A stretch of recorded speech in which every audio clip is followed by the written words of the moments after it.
guys, how's it going? MasterBucks here and welcome to another FIFA 20 career mode video. Yes, I am back with yet another FIFA 20 video, and this time I'm actually in front of the camera again so you can see my beautiful face. Yes, I know I spoil you. Of course, if you didn't know, I'm here in Germany. I'm here in Cologne specifically and here for Gamescom, and I have been able to record and capture quite a fair bit of FIFA 20 content, specifically career mode. I've had my hands on it, I've played probably close to 10 to 12 hours now across 3 or so days, and I've really been able to spend quite a fair bit of time with the mode, and now I'm pretty much making a little video to break down all the new things, or the majority of the new things in career mode. These are, in no particular order, some of the biggest changes to career mode, and I'm going to give a little bit of depth after finally having played it, really explaining what these new features and what these new things in career mode are. So, without any further ado, and in no specific order, here are 8 things that are new coming to career mode. The first is one that I'm very happy is their manager customization. It is a huge thing, I reckon, for career mode, that now you can play not just as, you know, a persona that's maybe a little bit more reflective of your own self and not having to pick between 10 or whatever different preset managers every single time. Now you can really shape and mold your career mode manager to your liking, really, and it's fantastic. I love it. There's a whole bunch of different options, not when it just comes when it comes to modeling a player's head and or a manager's head, their face, their build, complexion, and even their sex, for example, man or a woman. It's cool. The amount of clothing options that you have as well. You can get them dressed up in a suit, in a tracksuit, sweater, a whole bunch of different options as well. I love the fact that they've really added manager customization, that you can wear accessories like ties, hats, and all that stuff. It's great how much depth that they put into it. It's something that I felt like had been coming for quite a long time, career mode needed, and now that we've got it, I'm so stoked. The next thing, and I cannot stress how bloody important this has become in career mode, it's player morale. This is honestly something that if you're not looking after, if you're just simming and you're not looking, you just do not bat an eyelid at it, it could be something that gets you fired, even if you're doing well in your career mode. Honestly, it is that damn important. Player morale has obviously been, you know, really restructured, and it's gone through a bit of an overhaul this year, and it is so damn important. If you are not keeping your players happy, it is genuinely going to get you sacked. I'm not even kidding. We have had so many instances, myself and others at the capture event I've been talking with, that have been doing career modes, advancing and simming ahead, not really giving much chat to or much thought to player morale, making sure they're keeping players happy. And even though they're winning trophies and, you know, hitting objectives and doing things like that, players get upset, their morale tanks. It is something that is really going to absolutely collapse your manager rating. And of course, if you have a really low manager rating, what happens? You're going to go and get fired. I cannot stress this enough. When you start up your career modes in FIFA 20, make sure you're keeping your players happy. And it's obviously going to make things quite difficult if you want to just sim ahead, not play any games, and really go deep into the future with your career mode. But it's something that you have to take care of, because I cannot overstate it anymore. You need to look after your players' morale. Some of the ways that you can do that are with the third new thing I'm going to talk about, player interactions. Of course, it's similar-ish to how the email system worked. You had a player come and ask you, hey, I want to play in this game, or hey, you're not playing me enough, or I want to transfer, or something like that. That is something that is now a little bit different this year. You have player chat, so players will come to you and talk to you, and you can interact back with them. You have 3 set options that you can pick from, and really, it's almost impossible to pick the wrong one. There is no added benefit to slagging off a player or just chatting absolute shit about them. You really have to make sure that you're picking the right options, and it's so easy to do. Honestly, I feel like if you were genuinely trying, then you will never make a mistake. You know what the right option is going to be. It's going to be a boost their morale.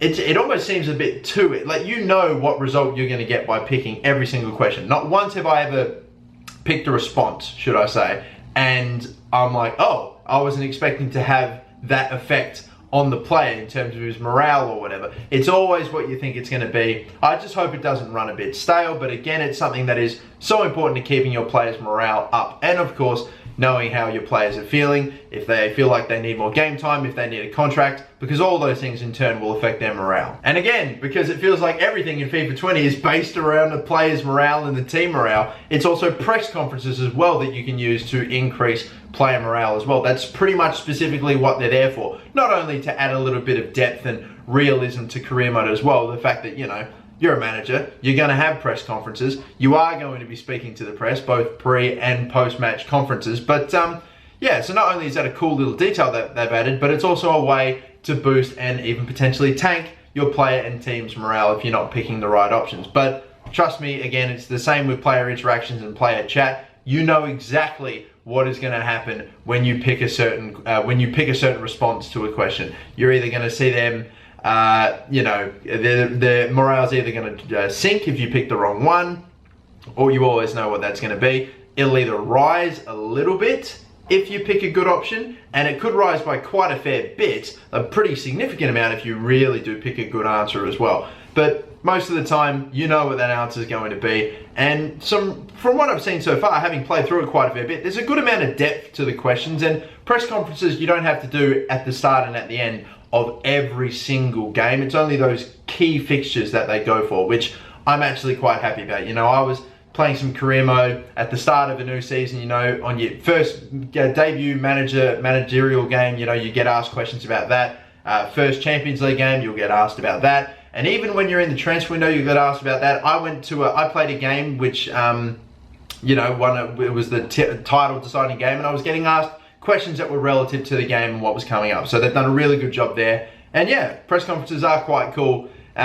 And I just hope that they don't run stale. I don't think they will, at least not for the first couple of months, but maybe eventually later on. Regardless though, it's a cool little feature that they've added. Another new thing are the new negotiation settings. Of course, before we just had our office, we would be talking with the players and potential managers and representatives of other clubs for transfers. And depending on if you were a big club, you had a big fancy office. If you were a small club, you had like a little cottage or whatever. But now we obviously have two new settings. It's pretty cool. They've got the restaurant setting where you can speak with players, pretty higher up players if you want to negotiate contracts. And then you also have the Skyline, my personal favorite Skyline setting, where you're in some, I don't know, it's almost like a restaurant in itself. There are like waiters and all that are like passing through, but you have this beautiful night Skyline setting when you're talking about like making $100 million transfers for players, and it's sick. It's awesome, because for me, I like making deals, preferably big deals. That's how I get my kicks. Bonus points if you understand that reference. But yeah, two new places to negotiate contracts and transfer fees and stuff, and it's pretty cool. Nice little addition in there. Now, one other pretty big thing, the sixth thing that I'm going to speak about, is dynamic player potential.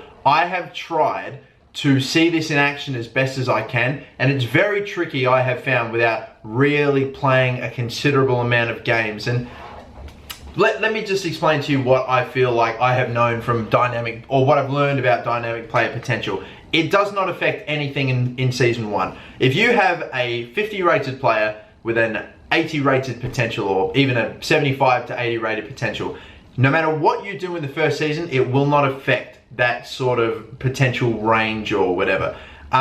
Because like it just will not have an effect. You will not see an increase in growth or anything like that in the first season. What you do in Season 1 affects the potential of Season 2 for the same player. So if you have a player that doesn't have great potential and he is kicking ass and playing way, way, way above what his potential should be, then you will see an increase in Season 2, and thus his growth will be better. But what you do in Season 1 will not have any effect in that season. It only goes on to affect what happens in Season 2. That's pretty much what I have learned.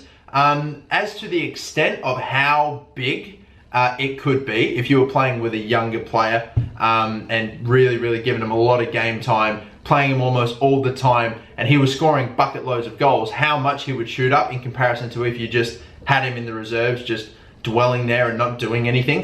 I don't know the extent of it. I don't know if it's overpowered yet. I need a bit more time with it. I wanted to test it out as much as possible, but it was a bit tricky and very time consuming. So I've at least been able to learn that. But yeah, I mean, we'll see how we go with it. I'll be honest, for the first day or two, I was starting to think, wait a minute, is this dynamic player potentials thing a whole bunch of BS? Because I'm not seeing anything happen. I'm, simming one season all the way to the end, with one player that's only made like 3 or 4 or 5 appearances in season 1 and they've barely grown at all. Then I've gone back, actually individually simulated games, got them to play like 30, 40, make 30, 40 appearances for that season, and they've grown by like pretty much the exact same. I was starting to think, wait, is this all just a bunch of bullshit or something? But no, I think now I have learned that it's the later seasons that get affected. So again, it's something we're gonna have to give a bit more research into. Another thing that is new to career mode, something that I'll be honest, not everything on here is good. One of which is that simulation game. When you simulate a game, it just skips all the way to the end of the result. And I'm not so sure if I'm a fan of that. You may have seen a little bit about this, but pretty much what happens is when you skip a game, it goes straight to the end of the game, 90 minutes, and it tells you the full-time score. Whereas before, if you simmed a game, it would tick down, 1 minute, 2 minutes, 3, 4, 5, 6, 7, 8, 9, and you would see everything happen in, not real time, but you would see it all slowly pan out, and it was, suspenseful, especially if it was a big important game and you were just sitting back and watching it. But now, when we were playing and when we were simming, it just skipped straight to the end. And a lot of career mode YouTubers did speak to EA and some EA representatives about that, and I think we have gotten a little bit of feedback saying that they are going to fix that up and that they're going to get rid of it, or that they're going to at least address it, that they might add a feature where you can watch the full 90 minutes, because to be fair, I prefer it that way over just skipping straight ahead. Yeah, I would at least like the option to skip all the way to the end if I'm trying to move on quickly, but I did enjoy just watching it tick over and stuff. So hopefully they fix that up, and maybe, who knows, down the track they could actually bring back interactive simulation games where you could watch and choose when you want to go back into a game. But hey, who knows? We'll see whether or not that happens in the future. But yeah, hopefully that's included in the final build of the game and it's going to be out at release. If not, then yeah, say goodbye to potentially, watching the simulation unfold in front of your eyes, because I don't know, I prefer it that way, but we'll see what happens with that. And the 8th and final thing I'll talk about is, of course, the fact that there is a new feature. You can now play as a real life player, or as at least a manager, in career mode in FIFA 20. Yes, this season now, if you start a player career mode with any specific player, it doesn't matter who it is, you can take that player, retire them, pretty much whenever you want to. You could play like a good 5, 6, 7, however many seasons you want with the player as an actual proper player career mode, or you could just take a player, retire them almost straight away, or just whenever you choose, and then from that point on, you can become a manager and you'll have a real life player in the game as your manager as well. So I think I'm expecting a lot of people to do this with some of the bigger names like Lionel Messi and Cristiano Ronaldo, and I'll be honest, I may have done that and there may be some videos coming. But yeah, I did do it. I messed around with it a little bit. I'm gonna have a hopefully proper actual series with Cristiano Ronaldo as a manager in career mode, but I also fooled around with it as well and maybe sorted him out with a nice cool hot pink suit while he was going on. I don't know, I was doing all that stuff. I thought that was pretty funny, but yeah, he looks fire in the pink suit, I'll be honest. But no, that is something that you can do now as well, which I think is just another cool little thing if you didn't want to play. I mean, obviously a lot of people ask, oh, can we play as actual managers? I want to play as Jurgen Klopp, I want to play as Pep. Doesn't seem like you can do that yet in FIFA 20, but you can retire a real life player